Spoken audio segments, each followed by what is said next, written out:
You've just entered the law offices of Quibble, Squabble, and Bicker. If you've come for actual legal advice, you need to turn right around, honey. You need to get out of here, 'cause you ain't gonna get none of that. They quibble, and they squabble, and they bicker. But if you want to hear meaningless opinions, this is the right place. They got plenty of that. Stuff that makes no sense at all. They go off on tangents. It's crazy talk. If that's your thing, keep listening. They'll keep talking. Oh no no, oh no no, it's another episode of the law offices of Quibble, Squabble, and Bicker. You've entered the law offices of Quibble, Squabble, and Bicker.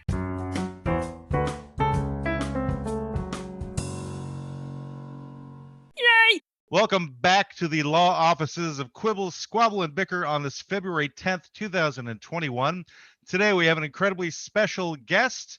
His name is Scott Page. He was a longtime instrumentalist, sax player, has performed with Supertramp, Toto, Pink Floyd, even Corey Feldman. He's got the whole realm of individuals that he's performed with over the years. Corey. And not only that, he will be helping us as guest counsel for our client, Monty Python Snake. So that being the case, welcome to our humble abodes, First of all, Mr. Page. Thank you very, very much for having me on your show. What an intro. And it's funny you mentioned Corey, right? Yeah, Corey's a friend of mine, a great guy. He's actually a really nice dude. And I played with him for quite a few years, done multiple of his records and things. And he's really actually a really nice dude. Great guy. Is he one of the most talented musicians you've ever played with, would you say? Who would I say that would be? Corey. Oh, no, well, Corey's good. You know, he's an actor too. He's a good musician, but mostly, you know, he's been an actor and kind of that's his secondary thing that he does with his band. He's a lot of pretty interesting songs and stuff that he does. Always, but Corey's cool. No, since we've already gone right into it, just out of curiosity, how did you get connected to him? I mean, you're kind of in diverging industries. Well, it was actually through Pink Floyd.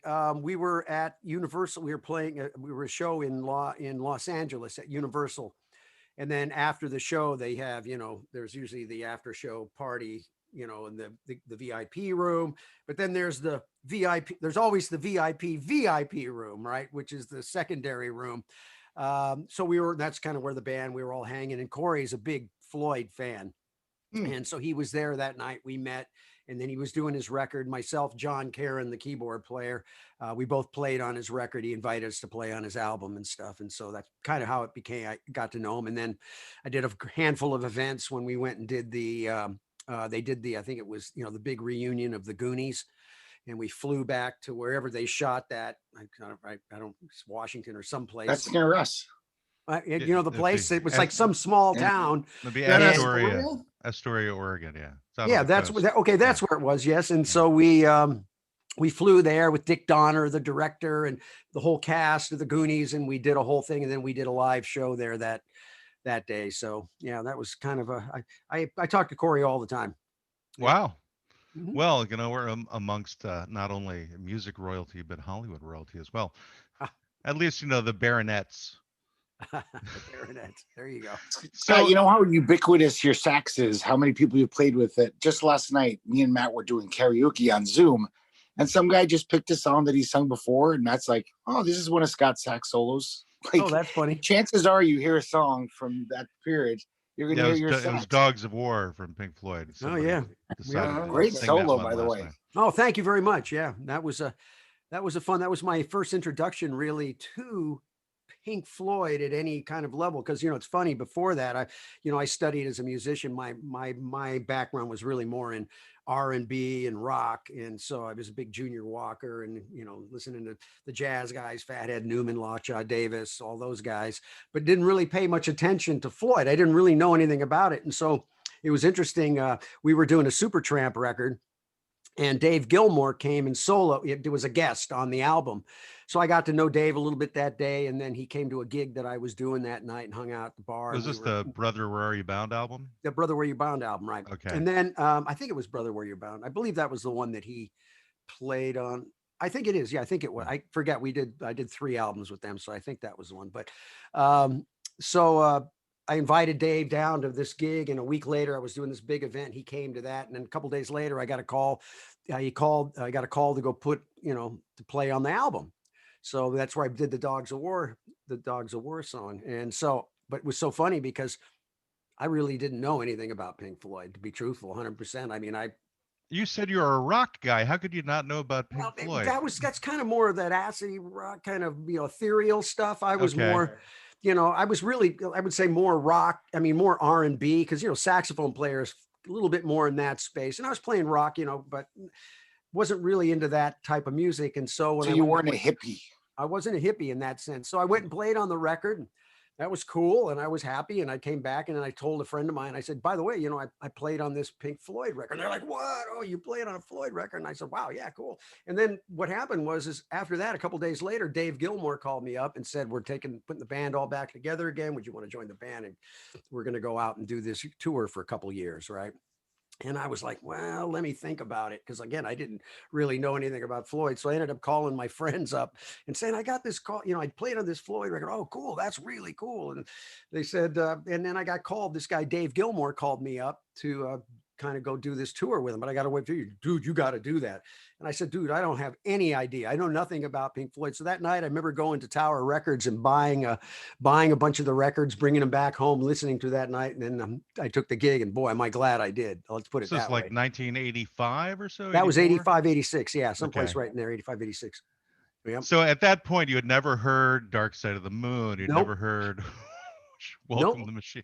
None of Wow. that. The only song I kind of remembered, what's funny, because I remember when people said Pink Floyd, I kind of remembered that Have a Cigar song. Okay. Right. So I said, oh, yeah, I remember there was a song, Have a Cigar. I kind of remember that Pink Floyd. Yeah. That was basically all I knew. And I had no idea this magnitude of that band. I mean, it's, from a branding and the worldwide, that band is incredible. I mean, that brand, every country in the world, it penetrates at a high level. I Right? mean, Yeah. Supertramp and Toto are huge bands, but Pink Floyd's just an entirely different level. Yeah, it's like, terms of- again, Supertramp was very kind of Floydy in the sense because it's such original kind of albums. They made Yeah. albums and real story kind of telling things. And so Yeah, they were like a progressive rock band. progressive rock kind Yeah. of band. Yeah. So it was very interesting playing with both of those bands. I'm very, very thankful. I got to tell you, it was a great, incredible experiences. Yeah. So Did they have the it- Flying Pig with that tour? We had the Flying Pig, man. We did. I actually have videos of myself inside that pig because it used to have a hole, and I crawled Wow. in one day once they filled it up, and I brought my camera inside. So I have picked videos of the pig inside. well, the that's pig. actually a claim to fame. That should really be like more of a tagline for you. Yes, sir. Because it I is. mean, how many Inside people the pig. do you think have Inside actually the been flying inside pig. that pig Yep. and flown around with it? That's Yeah. like a very niche group of Yep. people. Yeah. To plant your flag on that one. So your dad was in the Lawrence Welk show way back when. I came across a couple of videos of his actually on YouTube, Oh which yeah. I'm sure you've seen, where he's Oh, yeah. played like 11 or 14 instruments or something like that. Oh yeah. So is that kind of how you got into? Because you're a multi-instrumentalist as well. You play what? The I double. flute, I double. I played saxophone. flute, saxophone, guitar. So my main double is saxophone and guitar. Okay. Mhm. And so growing up in that environment, is that where you picked up playing instruments, or was that Oh, something yeah, you I mean- tried to avoid? Well, the it was beginning? funny. I wasn't, well, I grew up, obviously my dad was in that band for, I think 14 years, I think 14 or 15 years. So that was my whole childhood was, being around early television. Cause that was, the Lawrence Welk show was was the variety show that was on at that time. One of the biggest shows on television. It was, there was only 7 channels in those days, right? Remember? Yeah. That many? Yeah, there was that many. I mean, it was like, I think it was, let's see, we had 2, 4, 5, 7, 9, and 11, and 13, whatever that I guess is. depended upon which metropolitan area you were in. Sure. You're talking. or But, I you're- grew up on that show and I played on that show. There's, actually one of my biggest claim to fame is I'm the only guy that ever played in Lawrence Welk and Pink Floyd. So there you go. That's a, And was in a flying pig. and have inside the pig. You weren't Jewish or anything. It would have been. No, Okay, no. good. Yeah. But yeah, so I grew up on that, and my dad being a musician, I actually wasn't really interested in music when I was a kid. I did take up and played trumpet when I was younger, but it was more of I did it and played in the school bands and things. My dad kind of encouraged me to kind of keep playing, but I studied to be really focused on being an architect. So I was into drafting and and I actually was working for a company called Audiodyne later on before I really got into music in college. where I was, drawing exploded views of motors and things like that. And my whole thing was I wanted to be a draftsman and architect, but around my dad. And then through my dad's career, he was a serial entrepreneur. We had boat businesses, lighting businesses, donut business. We had 26 donut shops at one time. We had a candy business. My dad was actually one of the founders, inventors of the wah wah pedal, because that was, that's a famous piece of gear. Really? Yeah. Yeah, I used to have the number one wah wah pedal. So he used the wah wah with the saxophone? Well, the very first, when my dad started amplified instruments, so he took a Okay. hearing aid, and when you flip it around, it's a microphone, right? So he put it on his clarinet and started amplified instruments. He went to the Thomas Organ Company, which owned Vox guitars and amps back in the day. And they wanted to, so he sold them on the idea of making basically band instruments amplified. And so he started the first ampliphonic orchestra, and he designed and built out the first tone dividers, all that stuff in the wah wah pedal. And actually, here's a little piece of trivia on the wah wah pedal. My dad did the very first recording with the wah wah pedal, and it was called the wah wah doozy, and it was done with a bassoon. Who came up with the name? What's that? The wah wah pedal? Yeah. Well, what happened was my dad, if you remember, the original wah wah pedal was called the Clyde McCoy wah wah pedal. So my I didn't know dad, that at all. Brad Plunkett was the engineer, was the actual engineer that built it. My dad wanted his clarinet. Clyde McCoy was a trumpet player, and he was one of the use the hand. The wah wah with this thing. Okay, and he so was my dad real. said, "Boy, I'd love to be able to do that with my clarinet." So he said, "Oh, let me see." So he built this little pedal with a potentiometer and stuff to make it. And I remember my dad bringing it home the first day when they got it running. He brought it home that night. I remember playing my trumpet through it, and in the living room there, and it was just a crazy little old organ pedal that they converted into to make it to sort of be a wah wah pedal, but.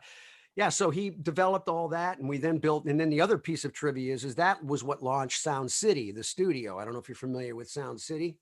No. There's a movie that Dave Grohl from the Foo Fighters put out called Sound City. Go check it out. It's one of the There's it actually does sound familiar now. I might have seen that. Yeah, there's a handful of recording studios in the world where a lot of the great records, Abbey Road in Los Angeles, Sound City is considered one of those because all those incredible records came out of there. All the Fleetwood Mac, Nirvana. I mean, it goes on and on and on. There's just tons of people recording that place. So my dad built that studio, and it was originally called the Vox Sound Lab, which is where it was designed and built for him to develop the amplified orchestra. And that's where he ended up doing that. Now, was your father strictly more like the lack of a better word, sound visionary, and then he had engineers, or was he? Yeah, he worked with an engineer. Yeah, he was working. Remember, he brought the idea to them. They basically hired him to come in and work with the engineers to develop the idea because he wasn't an engineer. He was more of a kind of inventory kind of guy. Right. Well, that's cool. I mean, it's cool that. People that have those kind of visions, like Steve Jobs has always impressed me as that kind of guy. Like he couldn't build a cell phone, but he knew what he wanted out of it. You know what I mean? Yeah. So that was sort of what your dad was doing. That's interesting. I was wondering if that Tom Scholes from Boston ever gave your dad credit for, inspiring him in any way. Well, Scholes was a major inventor. Big time. And he built. I mean, I remember getting his first. I can't remember what it was. The guitar little box that you could plug into, man. I remember the first time I got that and put that on and you could play your guitar. It was like, man, that was inventive, very inventive at that time. Yeah. Greg, you're about to say something? Oh, did your dad become a millionaire from this? Did he hold the patent? No, of course not. You got it from the donuts, Greg. When you're working for a big company like that, it was just the idea and all that. But it was fascinating time because again, it was built for wind instruments, not for guitars originally. And then so he was like the guy who created the chicken nuggets or something. It's like he gives the whole idea to the corporation and doesn't really get a lot of credit for it. That's it. Yeah, it's how it works. Man, I can't think of a better analogy than wah wah pedal and chicken nuggets.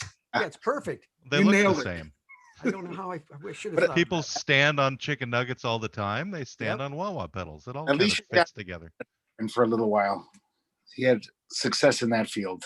Yep. Do the wah wah pedals go good with barbecue sauce, or is it more? They go very good with barbecue sauce. Yeah. Absolutely. It's very greasy. That's why they got that kind of greasy sound, right? All the it goes perfect with that kind of. I'm food. sure I've got an amplified chicken nugget around here somewhere. Yep.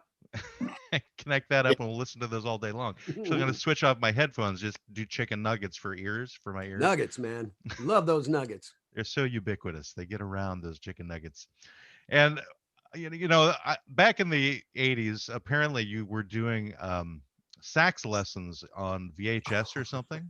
No, I was so that's so funny. I don't know if you've seen that edit. Probably you probably I came across this thing from like 7 years ago. Yeah, I know, it's funny. I did a they were called what was the name of that company? Anyway, it's they had guitar lessons, sax. It was basically VHS tapes to teach instruments, and I was approached to do a very beginning saxophone thing. And I remember I was in the middle of this massive project we were putting on in Las Vegas, and I hadn't slept for days, and I had to go and oh God, I got to go do this thing. So I went in there and we did this thing, and it wasn't one of my favorite things I've ever done. Let's put it that way. I got to say, the most remarkable thing about that video was your hairstyle. Oh yeah, man, dude, I had that mullet, man. I had the mullet, right? Yeah, the super mullet. That was like I had the super mullet. That was the mullet to end all mullets, actually. Oh, it was. And it's actually, I was actually one of the very few first guys to do that, because I remember I was working with Diana Ross, and I noticed at the time how she moved and her hair would fly in the lights. I said, geez, I need to get, for stage and stuff, I need to grow my hair. But I said, dude, I can't have that hair in my face. I'll go crazy. So I said, oh, I'm just going to grow it out in the back. Right. And then cats started happening everywhere. But yeah, I had that mullet. It was kind of my thing for many, many, many years. Yep. So you're to blame. I'm actually, I don't know if I'm the blamer, but I'm right there, because it was very early. There was nobody around at the time, and I just thought it would be interesting to do that. And then it just started to come out, right? So were those hair extensions, or you'd actually had your hair grown out that long? No, I grew it out, man. I had it down to my fanny. There's down past my butt at one time. It's funny. There's a picture of me playing with Spinal Tap, believe it or not, at Radio City Music Hall. And my hair, I couldn't even believe it. I look at my hair. I'm standing, and it's down to my butt. Like my hair is longer than this flowing thing. It was crazy. All those crazy kids.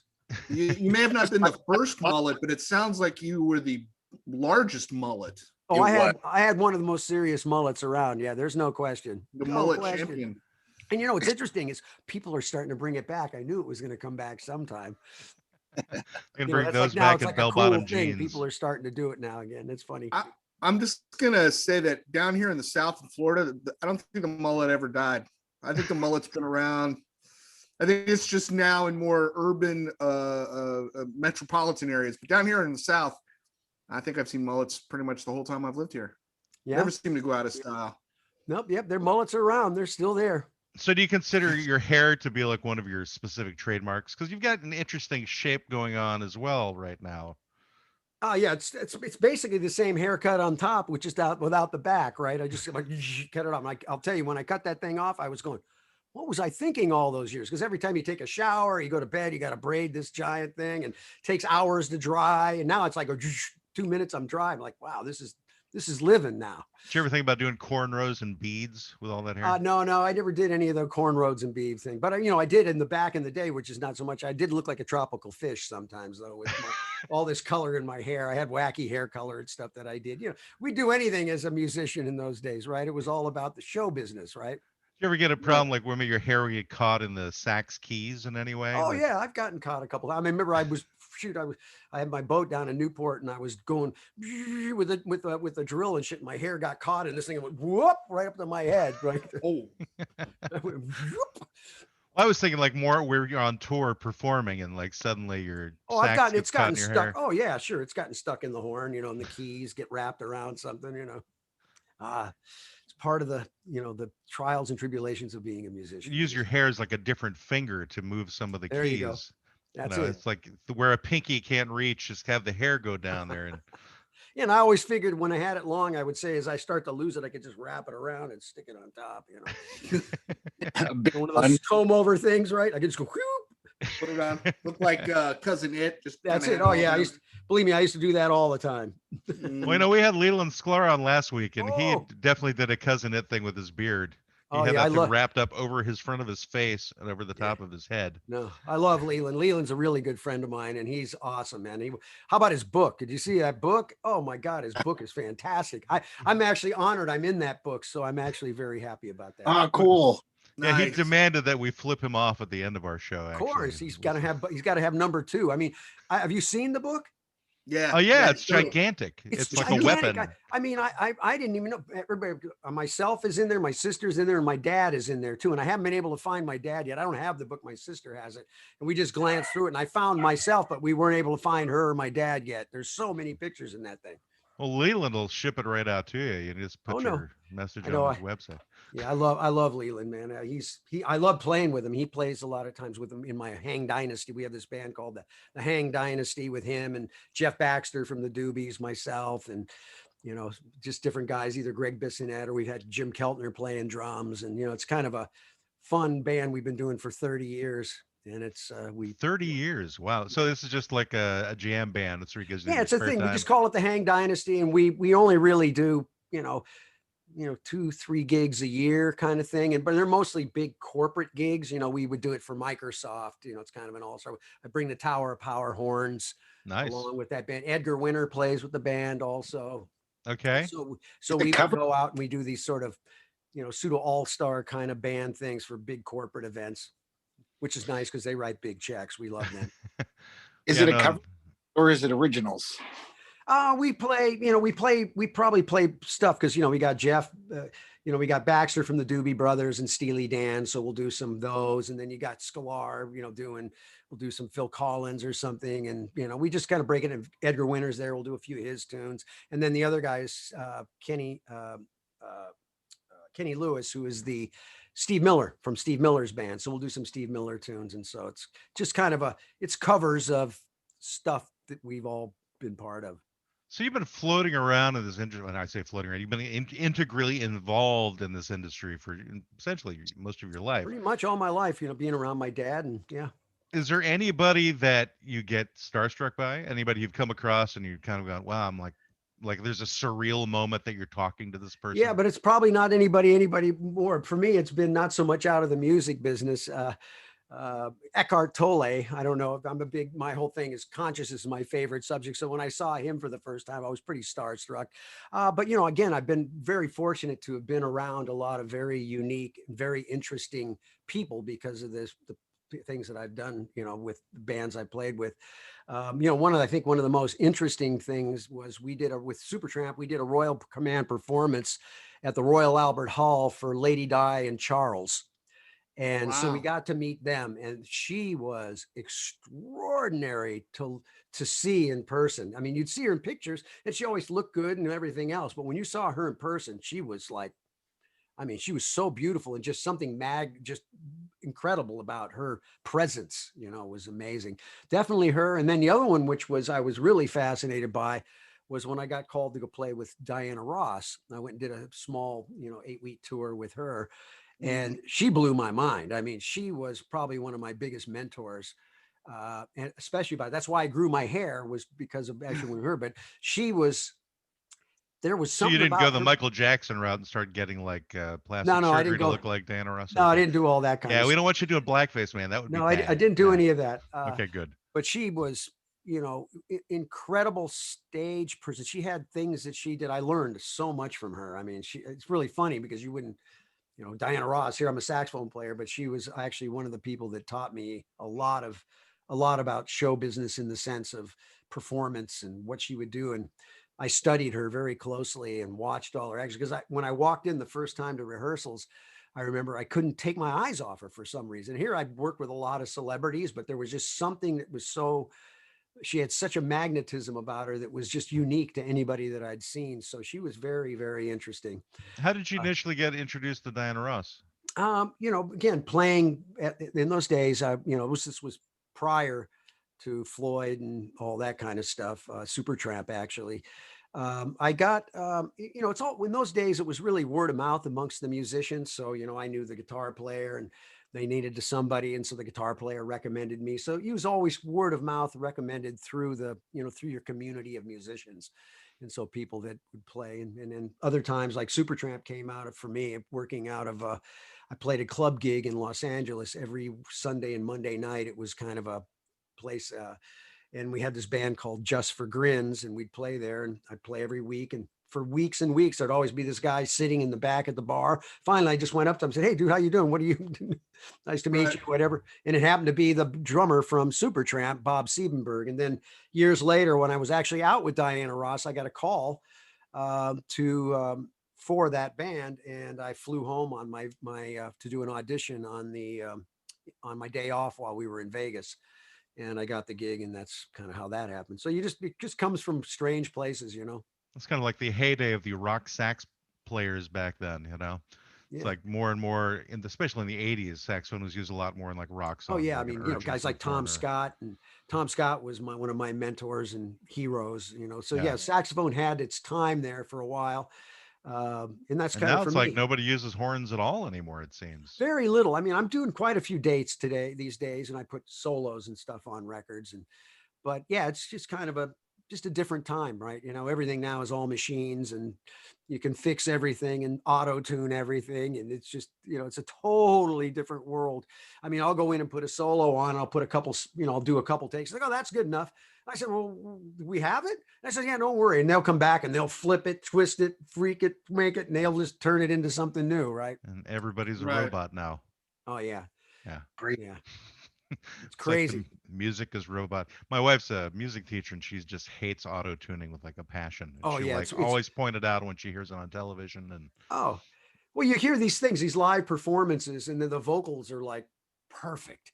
Like everything is like, it's like, how do they do? It's like, it sounds like it's a high-lows record or something where the pitch is exact. Everything is like perfect. And it sounds like, wow, you're going like that. But then it's like, loses all that bit of soul that happens, you know, because it's those, those lovely mistakes that happen that make things that really, you know, when, especially in music, and, you know, that's why I think when you listen to all the great records, you know, the Stones and, you know, the Beatles and, you know, Floyd and all that, all those old records, it was, you know, you had to make them a lot different in those days. You know, you had to commit.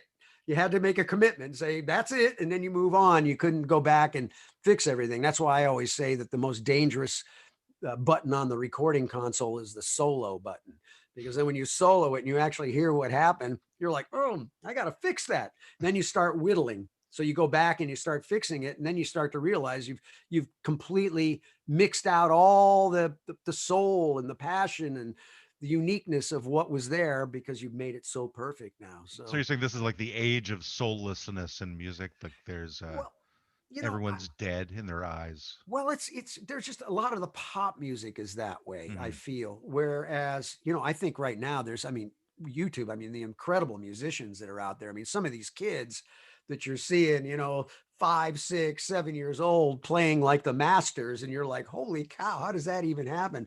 Definitely makes you think a little bit more about reincarnation, because there's just no way some of these kids can have that kind of soul and time and passion and attack the notes the way they do, unless it's coming from someplace else. It's just, When I hear these auto-tuned like modern pop songs, all I hear is Tweaky from Buck Rogers, that little robot.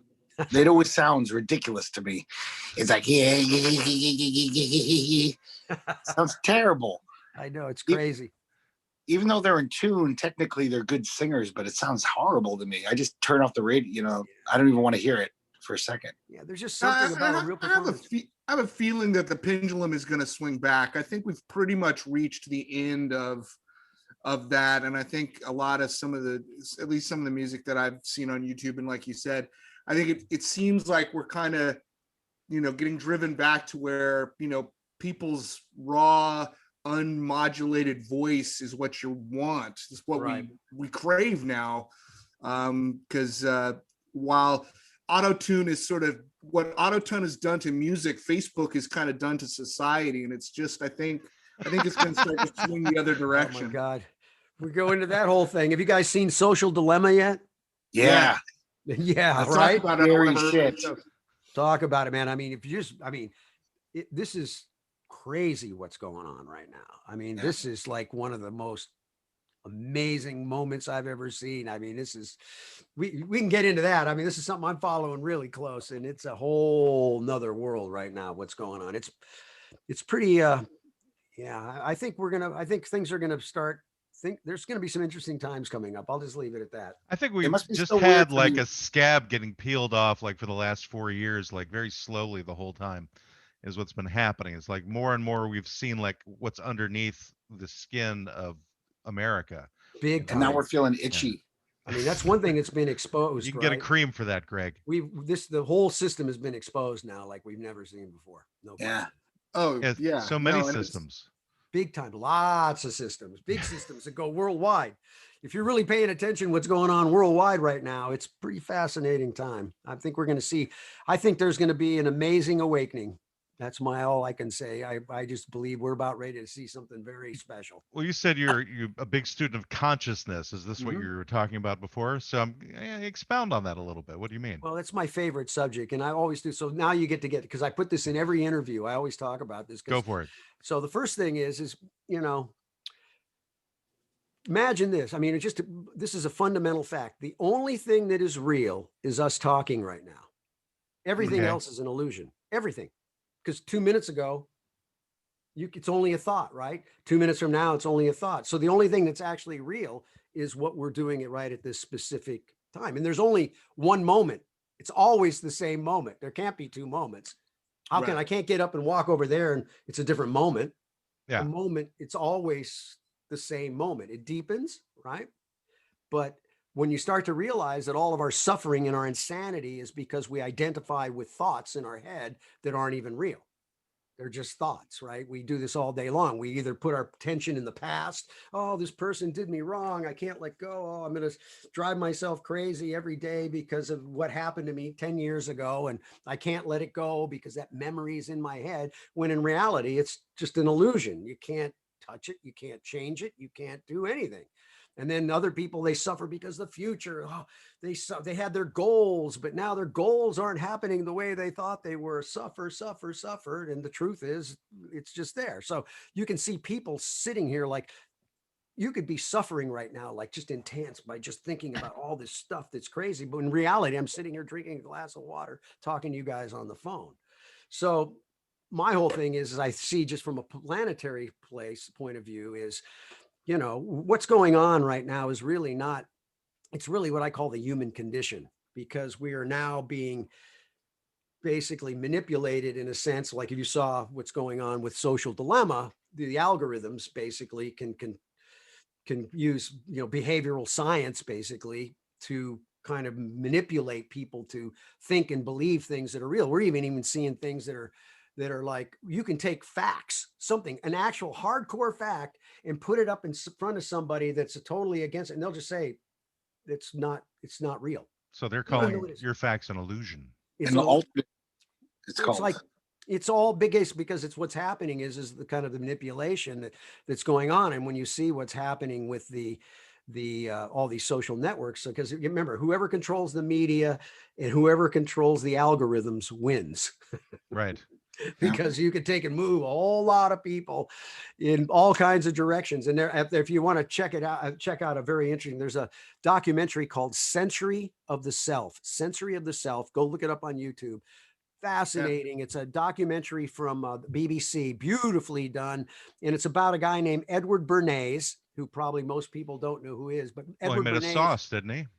well, not the Bernays son. Maybe it is, but he was the kind of the grandfather of changing the word propaganda to public relations. So he changed it to PR, and he was the guy that basically him and Sigmund Freud, which was his relative, they developed the whole idea of how to control crowds. And if you go watch this documentary, it'll blow your mind, because then you kind of look at where we are right now and you kind of go, huh? Imagine all this horsepower of automation bots being able to feed information to you that wants to be funneled. You can basically get to the point where you just start believing things. It's marketing, right? It's really just a form of marketing. Right? There's another out there called The Big Hack, which is more about the Cambridge Analytica thing. Big time.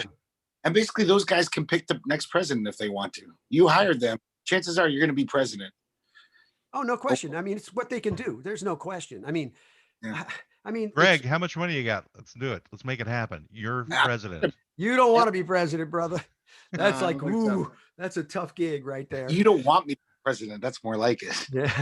I'd love to be president. Yeah, but if this would put the proof in the pudding, if those guys could actually do what you said they can do, if you hire them, they could make you president, Greg. They could. If I had the money, I bet they could.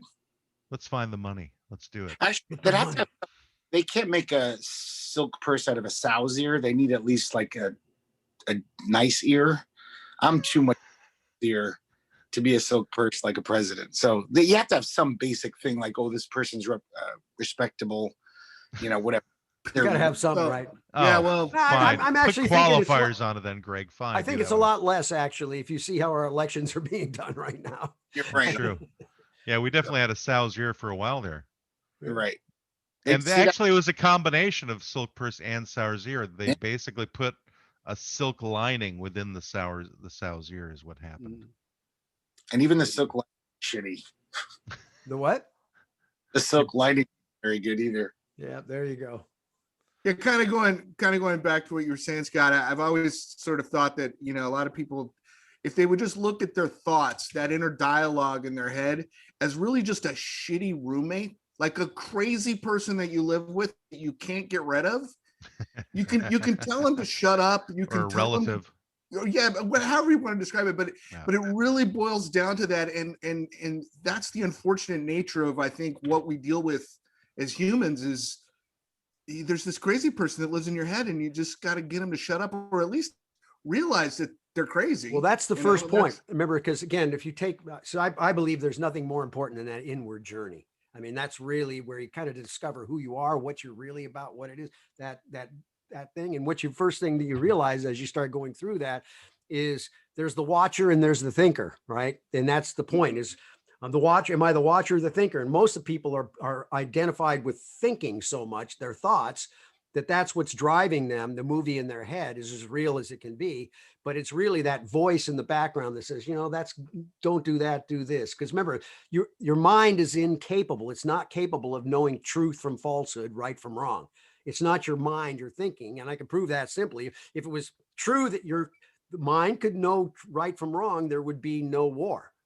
Nobody would pick up a gun or blow up anybody because anybody in their right mind would know that that's not a good thing to do. So the mind is incapable. Right. But what it is that's that voice you talk about in the background is really the one that makes the decisions, right? It's the one that looks and says, that's a good idea, that's a bad idea, kind of deciphers it. And that's that conscious level. So what you're talking about is like one of the first thing is to identify the two voices. And then when the first, once you go get that first aha, you kind of go, huh? Are there two of me? Right. Well, it's kind of like if you get a sandwich that's made with like a donut. So if you cut the donut in half and you put ham and cheese in the middle of it, you go, is it a treat or is it actually a sandwich? And you have to make that decision. It's kind of like a similar thing. I get that. Very much, very similar. Perfect. But yeah, and all the great thinkers have used that analogy. Actually, I think I noticed that. I've never really heard anyone encapsulate the non-duality of consciousness as a sandwich analogy. That's good. So is it a sandwich? Is it not a sandwich? Or is it a donut? Or is it a donut? Yeah, no, I get it. I get it. But Scott would be the expert on this because he was raised with 20 donut franchises. 26. I'm sorry. 26 donuts. And I was a master donut cooker. I remember when I was a kid, I was in junior high school when this was going on. And never say that too fast though. No. Yeah. I remember my dad would wake me up because I was such a good donut. I learned how to cook donuts. I was like the best donut cook guy, right? And my dad had all these shops and the catering guys would be showing up at 6 a.m. in the morning to get filled up to take their catering trucks out. And there'd be all the time the guys that were cooking the donuts, many of them were drunks. Unfortunately, they were like, and they wouldn't show up. They wouldn't show up. So my dad would come wake me up. Oh, the damn drunk donut makers. They are. So he'd wake me up in the middle of, like 3:30 in the morning, said, oh my God, the guy didn't show up to cook donuts. Can you do it? And he'd drive me out to one of the stores and I'd cook and make all the donuts and then go to school the next day. So these guys were so drunk they put ham and cheese in the middle of the donuts, probably. Yeah, that's right. That's where they're doing chicken and waffles now, right? Chicken and waffles are great. Yeah, I think that's where it's time to make the donuts thing comes from. It's just the drunk guy going, it's time to make the donuts. Oh yeah, those guys like to drink and hang out. That was for sure. So when your tour was over with Pink Floyd, did you think you could fall back on making donuts again at that time? That's when you went into the video game business though. Well, actually, it was funny. When I first took the gig, I knew I was going out for 2 years with Floyd. So all I thought about through that 2 years, or at least focused on, was what I was going to do the day after it was over. Mhm. So I really pre-planned kind of everything so that I knew that I could walk out, get home on Friday, take the weekend off, and I'd be up and running by Monday. So that was my goal. And I had actually had a company. Oh, sorry. Continue. No, I was going to say I have a company at the time called Walt Tucker that I was part of having to get up and leave. So part of my deal with Floyd was is they would let me use the production office to make phone calls back to Los Angeles so that I could do business because we didn't have cell phones and we weren't connected like this. And so, but yeah, I was always focused on, you know, what's going to happen next. And that's kind of one of the things I teach startup and stuff. And one of the things I tell everybody is like, you know, there's no reason the day you get out of school, you should be working. You go home on Friday, you take a couple days, say school was great, and Monday you're at work, right? Because with especially today, with all the connectivity and the things that we have, you can basically pre-plumb everything, get ahead of the game. You can, you know, you've got the 24-hour cocktail party with Twitter and stuff, and you can meet people and build things. And like I believe this is right now, this is as an entrepreneur, I'm on my fourth company. This is probably the most exciting entrepreneurial time I've ever seen in my life. It's just incredible the amount of opportunities because of all the problems that have happened. I mean, we've got so many problems that need to be solved right now. It's like a heyday for the entrepreneur. I mean, there's like tons of things you can do. It's crazy. And especially with these things, if you think about it, dude, everything came together here. Bandwidth, storage, and horsepower. All the bands, remember, we were always fighting bandwidth, and connectivity was a problem, and storage was a problem, and you know the horsepower of these things was a problem. And now I've got this worldwide broadcast network in the palm of my hand. I can build my own audience. I don't need anybody, and I can take the order. Like, somebody Right. can pay me direct. Dude, this is like the heyday, and I got a worldwide audience. I can start a worldwide stream right here on my telephone and go to town. I just need to figure out how to build that audience and create value, right? And then you two could cause a riot in the Capitol. We could. Yeah. The fake riot. Let's talk This about is that. how it was used. It's how it was happened. crazy. It's a handheld Crazy. device. So I wanted to kind of get into the late 90s with you. So you Yep. were a co-founder of the company Seventh Level, which is I see Right. on your back wall there. And Yeah. I Oh, yeah. actually owned the game Monty Python's Complete Waste of Time. Oh, that was one of my favorite things. That was it. You know, that was to me, you know, my Seventh Level was really my thing. I started that with, and met then George Grayson, who was the CEO that time of Micrographics. And then I brought Bob Ezrin came in a little later, who was, you know, produced all the Pink Floyd records and, you know, one of the top producers around. And we started Seventh Level because I saw the whole concept of interactive. Real quick story, got a minute left. I had done my first CD-ROM in 1990, and it was called Music Bytes. And what it was music for computer users, because there was no music at that time that you could bring in for presentation. So if you were trying to do a PowerPoint presentation, there was no audio. So we developed this thing called Music Bytes, which was all files in a specific way. You could put it in your computer and you could use music for that. So we were myself and I put together kind of an all-star group of great players to do this thing. And Jeff Baxter from the Doobies and myself were in Las Vegas at Comdex, which was the biggest trade show in the world at the time. It became CES, the Consumer Electronics Show. And we were sitting there and we were demoing our product. We were playing in the booth. And, you know, at that time, it was a pretty big deal because I was in between, you know, I just finished playing with, you know, Floyd and all that stuff. And we, you know, it was a big deal. We were on at that time because it was the biggest tour in the world. And we were there playing. And I looked across the room and I saw something on the screen and I went up to it. And it was this title called Just Grandma and Me. And it was for 5-year-old kids, 3 to 5-year-old kids. And the idea was, it was the first time I saw you click on something and it actually animated, right? Would click and boom, something happened.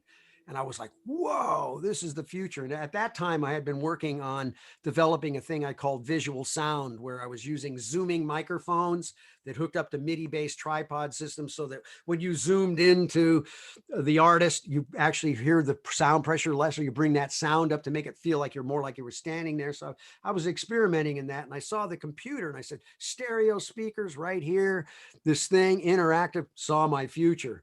And so that's where I just started really going wholehearted into that. And I was hanging out in the, what were they called, the cyberpunk scene back in the day, with actually Timothy Leary was part of that group of us. And we were all, Thomas Dolby and Todd Rundgren and myself were kind of the music guys that were Oh yeah, early because on. Rundgren was like very instrumental in the early days of CD-ROMs and Right. creating music with CD-ROMs. Yeah. So that all of us were kind of the early founders of all of that. And so I saw this thing. I met George Grayson, and we started this thing, Seventh Level. And I did. And my favorite claim to fame for myself is that I basically directed and co-produced actually the world's first interactive cartoon, which was fascinating because we had to build all the technology, the engines to run animation on top of Windows 386 25 megahertz machines with 4 mega RAM, where Windows was eating up 2.5 mega RAM. So you had 1.5 meg to I build remember those animation. days well. Oh yeah. So we were pioneering in those days. And then the next thing we did, we started Seventh Level, and it was cool. We were able to take that company public, and then I got to do the whole Monty Python series. So I got to work and produce on all of those. But complete waste of time was an amazing thing for us at the time. You know, working with the Pythons. I ended up working with the Pythons for about 18 years, all the way through. We did a Python line, so we built all of that stuff out, and so work with those guys a lot. All right, well, that brings us directly into our client for today, and our client. So this is where we hijack you. So the client is Monty Python Snake. Now, when I say Monty Python Snake, that's really, the global constriction that Monty Python has had upon us all, in terms of those of us who happen to be fans of Monty Python. So we're going to let your hair down a little bit, not mullet hair down, but your current hair to whatever level you wanted to get down to, where you can just talk about being a fan of like Monty Python and parts of Monty Python that you find. I mean, like, what got you to choose them for your video game? I mean, there had to be something that attracted you. Oh yeah, absolutely. Well, so Bob Ezrin, when we started Seventh Level, Bob had worked with Eric Idle and the Pythons a bunch through the years. And as we were looking at what next title from Toonland, our interactive cartoon, we said, what would be the next franchise? And we realized that Monty Python was really big amongst the technical people and stuff. Because you remember back in those days, the gaming side of things, especially on Windows machines and computers, was really started out to be DOS. Right. Those were my own DOS games. And then we started, then Windows came along, and that's when we did Toonland, because we had to build all the engines. And it was, Bill Gates used to hold up Toonland and say, see, Windows is a great multimedia platform, because it was horrible for multimedia in those days, but we were working on it. And so Bob, we talked about it, and George, one of my partners, was a big fan of Python. And we knew that all the engineers and the technical people and the first kind of the people that were playing with computers and stuff in those days and tied to that would love. There's just that a bunch of those people love Monty Python. There's just something about the technical computer geeky community that really loves Python. You think they were slapping each other with fish a lot whenever they were working on the computers? It's crazy. So we decided, we thought that'd be great. So Bob basically set that up, and we went out and produced that one. That was and that particular title was the one that got us to go public. We used that. We had done Toonland, and we had basically raised our first round of money on a dancing broom, believe it or not, because we had a dancing broom running under Windows, and we ran around to all kinds of investors and people, and we got them to believe that we could create something cool with that. So we did that. And then the second thing was, then we went and started doing Monty Python. So I worked really close, with mostly with Eric Idle a lot. Eric was kind of the main, and some Terry Gilliam bunch. And then one of my favorite humans on the entire planet, John Goldstone, who is the producer, and he's been working with Python since the beginning, did all the movies. He's like their main creative or content managed production guy, right? Because he built all that stuff. He also produced and put together the Rocky Horror Picture Show, was his other Wow. claim to fame. But John Gold's, I have to give a shout out to John because this guy is without a doubt one of the most beautiful humans I've ever met in my life. The guy is my hero. I love him to death. Anyway, so we ended up doing that title with them, and that was fascinating because we had to go in and rotoscope everything out of all the movies. And actually, I just found giant boxes of those those big 1-inch video. Video, digital videotape. Like those things, as we transferred it all, and then we had to do, that was a massive gig pulling all that stuff up and then designing a game around it. But it was just that. It was about complete waste of time. Well, I knew when I was buying it that I was pretty much, since that was the title of it, I knew what I was getting. Yes. I was like, okay, so this is going to be a game that's probably not going to like have any satisfying ends to it. No, it was just a crazy journey through everything, and actually a crazy story. So here we are. We've spent a year plus, whatever it was, a year plus, building this title.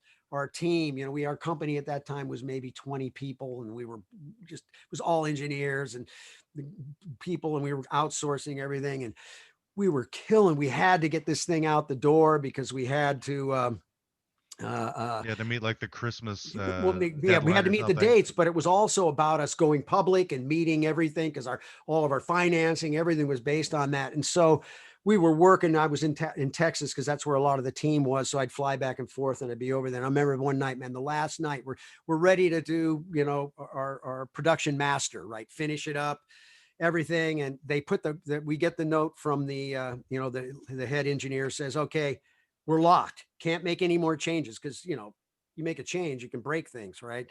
So we're sitting there and I'm watching the thing and I'm looking through it and I'm going, I don't know if you remember in the game, the pinball thing in the columns, there was the columns and it was like a pinball game and you had to get through it. And let's pretend like I do.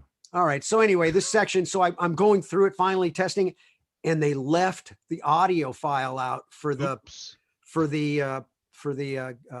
somehow it got for like the sound effects of the pinball and stuff. And so when it happened, it was like, this is horrible. So I went to one of the engineers and I said, dude, I know we locked this down. Dude, I can't live with this. I put this thing together. This would be the worst to go in here and play this game and there's no sound and all this stuff. Can you just go drop that file in?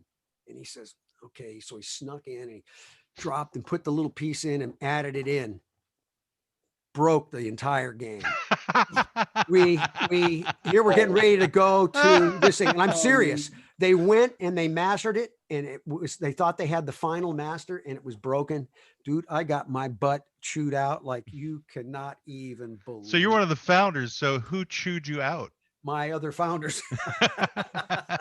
Because George was the CEO, I was executive vice president, Bob was president, and so it was, I got a rude, man. I was beat up like you can't even believe, because it cost a ton of money and backed us all up. But then you at that point go, I was a sax player for Pink Floyd, man. You can't talk to me like this. Yeah, well, Bob Ezrin was the producer for Pink Floyd, and he'd say, shut up, slap you. Get back in your cage, monkey.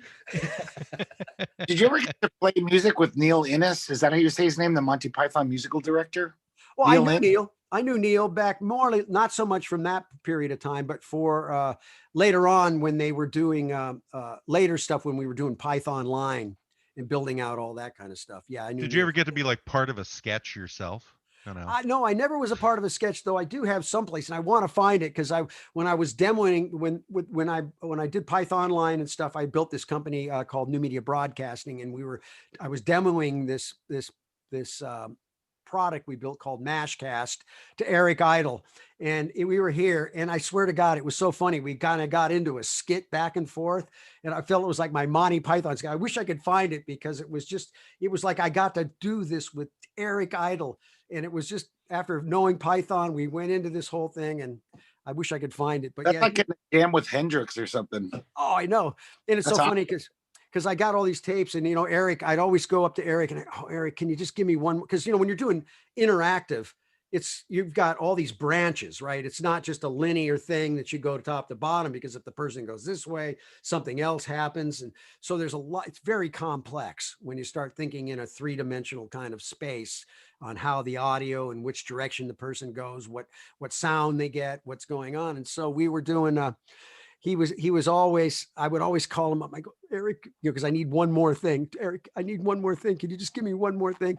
So he basically wrote this song about me asking him for one more thing, which I had on my phone, was on my phone for a long time, my answering machine years ago when we had answering machines, but it's just great. But yeah, no, I loved working with Eric. He's a very fascinating guy. I mean, all those guys, I mean, genius. Did you ever get to use one of his lines against him? Like, just when you tried to get this out of him, did you go nudge, nudge, wink, wink, say no more to get your? We would there would be things like that. There would be definitely stuff like that would be kind of fun. But he's a very serious guy too. I mean, he's funny as can be, but very serious too. Well, he knows when to walk that demarcation line between funny and drama. Oh yeah, he's a great writer too, Eric Idle. I love. So, were you a Python fan?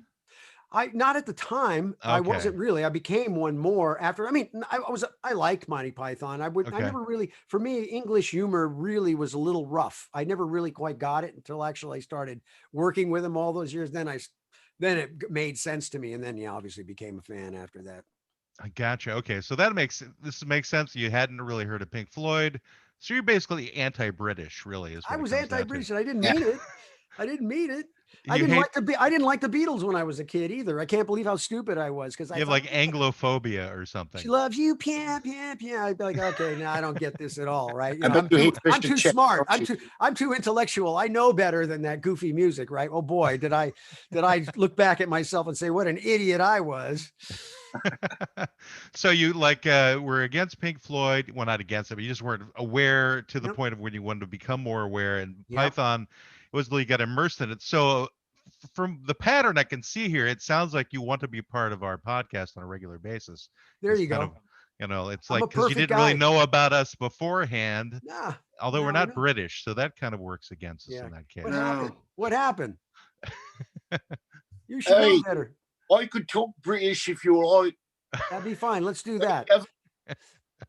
That's good. So once you got into Python, so what was there a sketch that kind of rang closer to your funny bone along the way? I mean, I've got a ton myself because I've watched basically every episode of Monty Python. It's just, I mean, I was so immersed in so much of it because we broke down, because there's only I think it's 40 television shows and a half a dozen, 1, 2, 3. Let me see. What are they? I got them up here. Well, there's the 3 main movies, and they had a couple of lesser and 40 movies. shows, and that's it. Yeah. That's really it, other than Faulty Towers, right? Right. But that's it. And it's so amazing because I always kid John Goldstone because they've repurposed that stuff so many times. They've turned it into box sets. They've turned it into, re-released and some little things that they find. I mean, they've been selling that thing over and over and over again for all these years. And it's basically 40 television shows and 3 movies. Yeah. Going back 45 years, something like that. Yeah, and they still do these big, Christmas. They just repackage it up in new ways and add a little bit of something new and resell it again.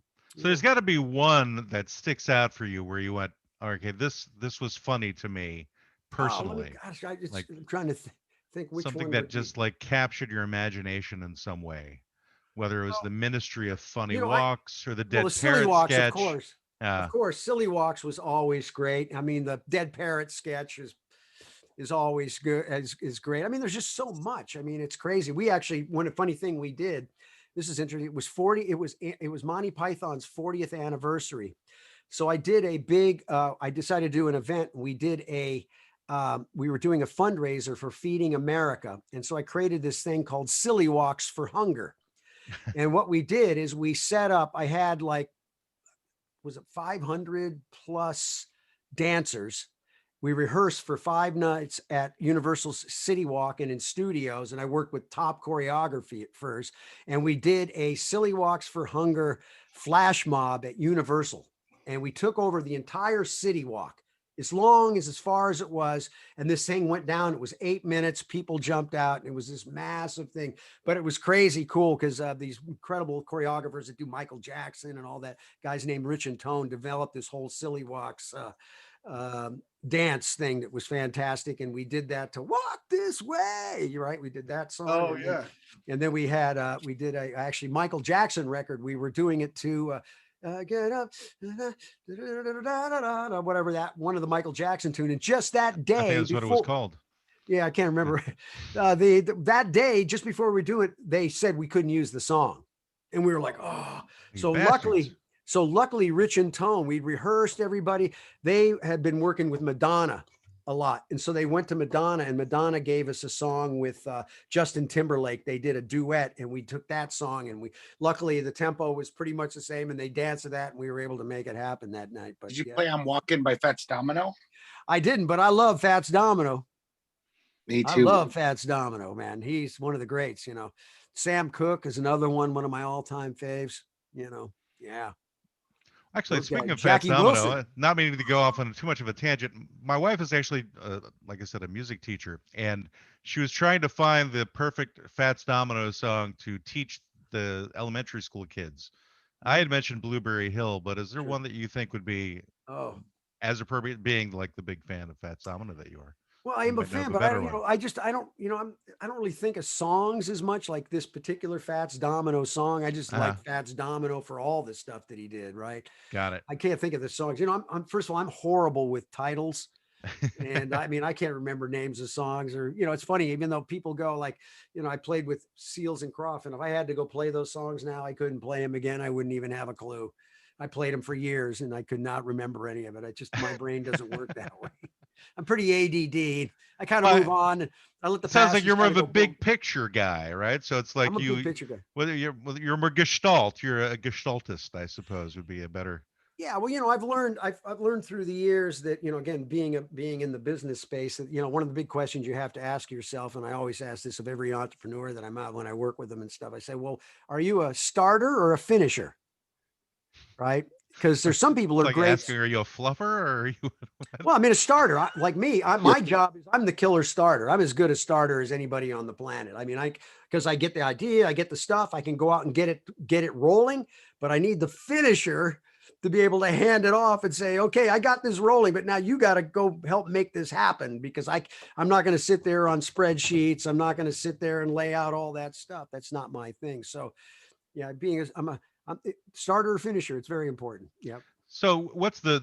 I mean, I'm kind of getting out of our client. So Monty Python, we've given you short shrift. I'm sorry, We but love you, I'm going to Monty move back Python. into this question of. So what is the next thing on your horizon? What's the next on your Oh, agenda that you're starting?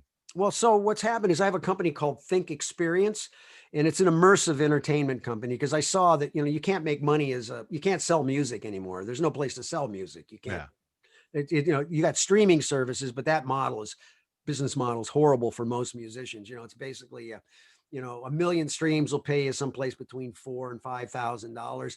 But the problem is only, you know, only 3 or 4% of the entire Spotify catalog even reaches 1 million streams, right? So they're the hits, they get the big ones, but then a lot of the other people. So there's really no money in that. So I realized that the real dollars is really where's the money going right now, and people will pay for experiences. So I started Think Experience with the idea of creating immersive, the new where the trends were going were experiences. And we had actually just finished with, I have a band out of Think Experience called Think X, which is myself, Stephen Perkins from Jane's Addiction, Kenny Olds from Kid Rock's band, Nord Fisher from Fishbone. And it's a kind of a pseudo, what I'll call all-star band, great players. And so we just did Stephen 40. Perkins, I think we've got booked in a few weeks. Oh, you got Perkins actually. coming. Good. Yeah. Oh, he's great. You'll have a great time with Perk. He's a great guy, amazing drummer and talent. And just, you'll be a great interview too. He's really good at that.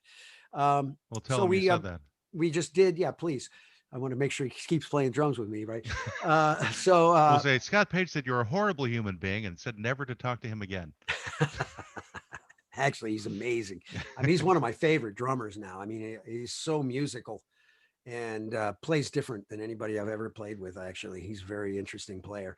But we just finished 40 shows in a 360-degree immersive dome just Wait, before. you said just before COVID. I was going to Right say before COVID. Okay. And then we were getting ready to have we were doing that in the 360 dome where you're laying in these chairs, sitting back and fully immersed in the visuals. And we were doing a Think Floyd show. So we So were it's doing like a laser type thing. You said it's in a dome, so are you using? Well, we like had lasers, we had everything, but it's a 360 visual dome. So, you know, like Okay. you can think about, you know, those shows that they do in the you know, the space, you know, like IMAX.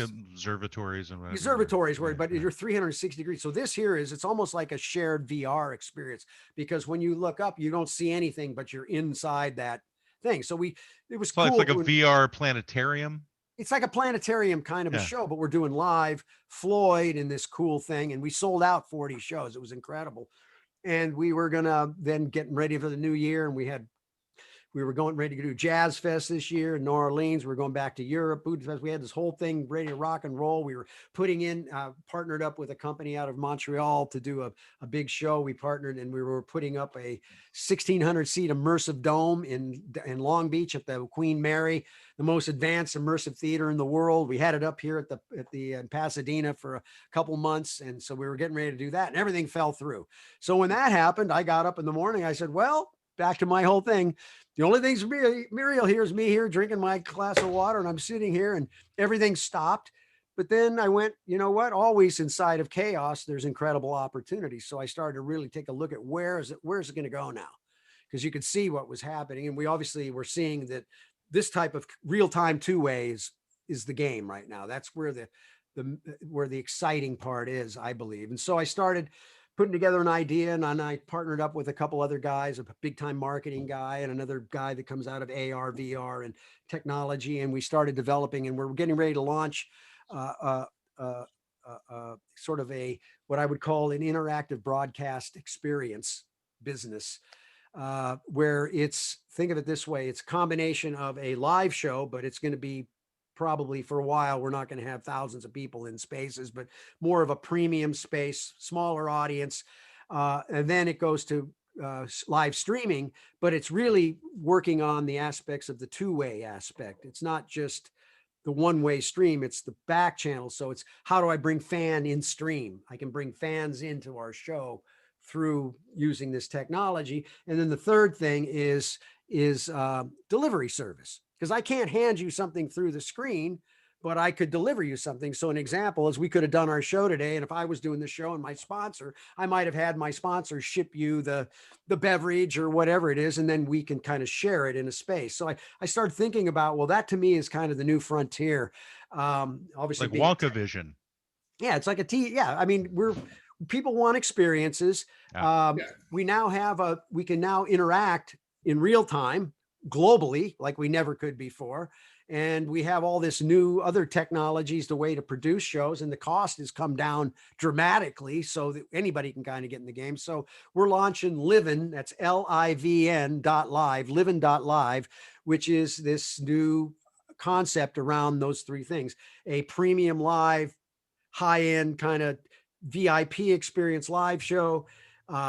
We've got real unique ways. I've actually filed for 2 patents on how to bring fans into streams, make them be part of the show, even though they're on a video or someplace, bringing them in and making them part of the show. Is this kind of like a VR Zoom chat type it's not, thing? We're not really, VR is one thing. Yeah. But this is really using using Zoom-like technologies, in other words, because we want to bring people in their videos. We want to be on their mobile phones and all of that stuff. But we have a very unique strategy or a way to bring these people that are on these devices into our live show. Well, so I was thinking is like if you could have like a VR type thing where you could make the person you're talking to almost 3-dimensional if you're wearing the headset, well, you can or something. Sure. Yeah. There's things like you can do. Definitely. There's stuff like so you that. Could bring your dome to everybody's house in a sense. Well, that's the idea. So what we do is we basically, you sign up. It's Friday night. We're going to do our Livin' show. We have a pre-show. We have our show. We have after show. And we ship a box that shows up at your house that is designed for, if it's you or your family, a couple people, a party or whatever. And then now they can be part of the actual show. And so we do wine tasting in the beginning. We got sponsored wines, and we do this whole thing where we're bringing the fan into the stream. They get to kind of be a fly on the wall in the actual event, see it from a totally different perspective. And then we do the show, and then we have after show, and that's all set of different premium style tickets. So people can have different tiers of being actually part of it. And then there's a whole series of products and things that are built into the whole environment, because again, you have to how do you make money? You can sell the ticket, you can sell the premium tickets, and then you have Well, you're selling the box products. too, right? And the box is sold. Yes, the box You need is to sold. make sure you have like rubber hands in the box, so they at We least have some rubber. s- We do have rubber hands, for depending on people the to show. shake hands with, like they're pretending they're shaking hands with whoever That's right. the host is. Yep. Yep. Nice. Greg, you should have something like that at home too. Just a lot of rubber hands around you. Yep. No. Yeah. Let's not talk about rubber hands and Greg. No real hands here. Yep. My 2 hands work just fine, Matt. I Yeah. don't need. I think you guys should have a lecture on like the dangers of the lizard people and their pedophile ring. What? What? That's funny you mentioned that. I just did that last night. What? Are We you need to kidding me? The sheeple. The sheeple, man, they're out there. I'm telling you. Yeah. The You're dangers not of wrong the about lizard that. people? Who are well, you know, Brendan brought up lizard people, I think last week or the week before. Did I? So you guys are getting this concept of lizard people from somewhere. So I'm missing this. I feel like I'm on the wrong news Dude, channel. Man, you You're got to not- look. You are on the wrong room channel. You're not Because you down- can't get news on the news channel anymore. You got to You got to go find the people, man. It's the people's news right now. Is the lizard people's news? It's a lot. You, of you have to Google David Icke. Oh yeah, David's cool. David Icke, and you'll get He's a the whole puppet. lizard people. Is he related to Eisenhower or No, ICKE. like IKE. Icky? Be icky. Yeah, Icky. So it looks Yeah. like Ike or something. But Yeah, it's, Was he a He lizard goes person? by Ike. I think it goes by Ike. Yeah, he's I think he does. fascinating. He's a It's lizard interesting. He's been a conspiracy theorist kind of guy for 30 plus 35 something years, right? The problem like is like an now Art Bell all of type his guy. the interesting part now is he was right. This stuff is all coming out now. It's crazy. It's crazy what's going on. Right? He was right. If you follow him, So there are lizard people. There's all Yeah, kinds of- they're shape-shifting lizard people. Yes. Pizzagate was real? No, I don't think so. But that's a different thing. that's a whole different thing, right? That it's a whole involved different thing. lizards, though. Yeah, I mean, the point is there's a lot of things that he's been following the basically the globalist the globalist movement, right? Which is Uh-huh. really, and if you look at it back from the power structures that started back, hundreds and hundreds of years ago, those structures just keep moving forward and they kind of change, but there's still a lot of power in those areas. So he's been following a lot of that, and what we're doing is we're seeing a lot of what he's been talking about for years is actually happening right now in front of our eyes. I'm sure we're talking like New World Order and Well, yeah, I mean, remember, it's the globalists, it's Illuminati and the Rothschilds Yeah, and the but, Trilateral Commission and all and that it stuff. sounds like before that used to sound like a big conspiracy theory, right? But now you're seeing with the central banks, and you start seeing, because what's happened is the internet clearly has opened up a whole world of digital soldiers that are out there being able now to get into the dark web, get into places and find all kinds of fascinating, incredible content that you would never see anywhere else. And Yeah, it's the there. dark I mean, web, sure, you can hire an dude, it's assassin to buy your crazy. drugs for you. It's crazy. Yeah, Well, of There's course. always real conspiracies. Those are like the real conspiracies that I think is just, I call that history, It's history, right? I mean, But then there's the conspiracies like QAnon type stuff, which is just, well, that's Jared. fascinating. That's fascinating because most people don't understand what that is. I mean, I'm constantly trying to study and understand because there's just so much information. So when I started hearing about Q, what they were talking about, people don't really understand what that is, which is fascinating because they just, it's a big conspiracy. Well, really what it is it started out, there's two things. It's only Q.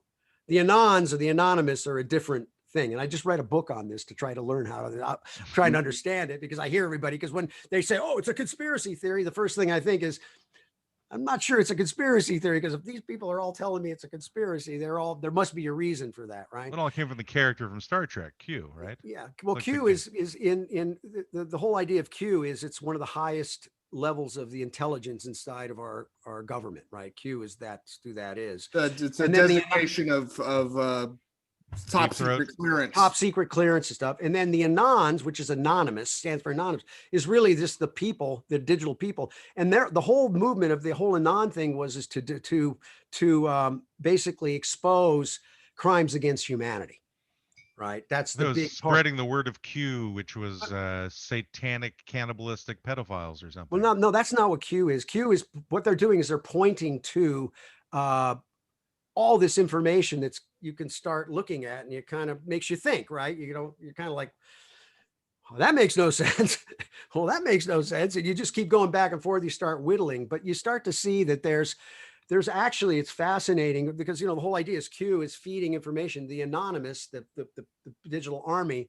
And people think Q is making predictions. Q does not make predictions. Q leaves clues. It's up to you to figure out what it is. So Q is blue. Yeah, there you go. Q is blue. So you have to figure it out because it's all in riddles. It's really fascinating. It's not riddles, but it's like in the way that it's written. If you follow it at all, and like I said, I just started going in there, started reading because I was so curious about it, and it's very fascinating. Game between Bilbo Baggins and Gollum that they've gotten, all of the right wing up in arms about. Yeah, but what's so interesting about it is if you really look at what they've predicted and what they've done, not predicted, but what they've shown, they've actually been pretty right on in a lot of ways.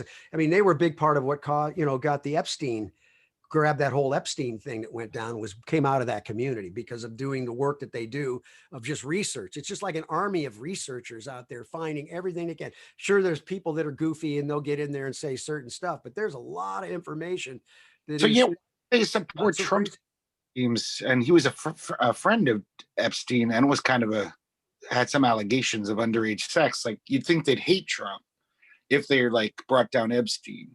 It seems like they have a mixed message that they're sending out there. Well, remember, there were certain people that, which is coming out now, which you're seeing, right? You're seeing the cases that they just releasing all this information now. If you want to go read, you can read the court cases, read the testimonies and that stuff. It's pretty frightening. I mean, it's pretty unbelievable what you're seeing there. And it's now starting to unwind, and it's implicating a whole lot of people at this moment. So what's up with the John Jr. being alive? And yeah, that's one I've heard too. I have no idea. I mean, who knows? I mean, after reading all the stuff that I'm reading and watching what's going on with the news and hearing and looking at everything, it's like nothing surprises me anymore. They all live on a conume, Greg. It's Jimi Hendrix, Janis Joplin, Jim They're Morrison, all alive. JFK Jr. They're all hanging out on an island. Jimmy, come in. I brought Jimmy over. Jimmy, come over here for a minute. Elvis Presley. Elvis. Where's Hitler. Elvis? There he is. Hitler's love child. Do you think the problem is that he speaks in riddles, so people interpret it in different ways? Might be wrong. Might be the way that Q doesn't want them to. Well, remember, part of it is which is interesting, is what's happened is where it's been wrong, at least what I found, is because the people misinterpret the sort of the clues. Yeah, in other words, they take 11.3 and they think, oh, it's the date, it's the 11th, the 3rd, but it's not. It ends up showing and pointing to a document of 11.3. And then you read the document and you go, huh? How did they know that? How did they know that? That's what I keep getting. How did they figure that out? What? How did they know that? That's the interesting part. It's like a giant. It's like a movie. It's like trippy as crap to watch. It's like a really giant like RPG game. It's exactly. It's basically it really is. It's really game theory.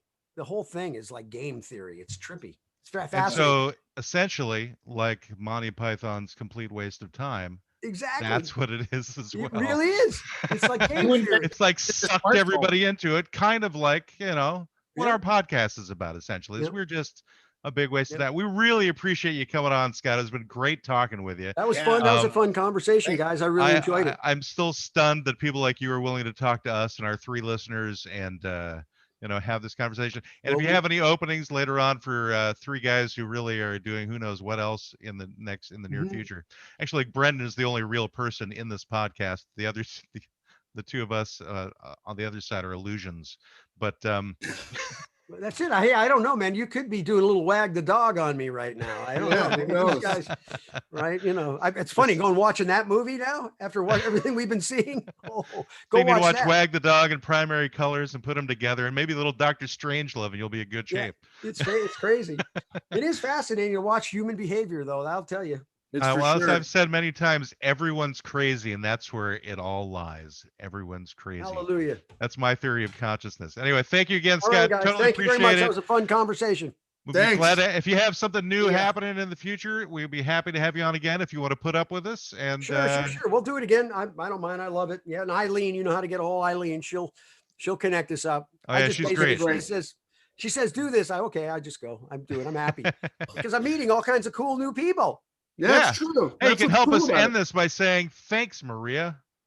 Thanks, Maria. Thanks, Maria. Maria. Thank you, Thanks, Maria. Thank you, Maria. This has been the law offices of Quibble, Squabble, and Bicker Computer Telecast, where any advice has been designed purely for amusement and deep-sea diving. Please take a candy on your way out, pet the lion tamer, and subscribe to this computer telecast if you know it's good for you. The law offices of Quibble, Squabble, and Bicker deny all culpability in today's events and are not to be confused with real law offices that have a secretary and books and stuff. Thank you all. Have a good day.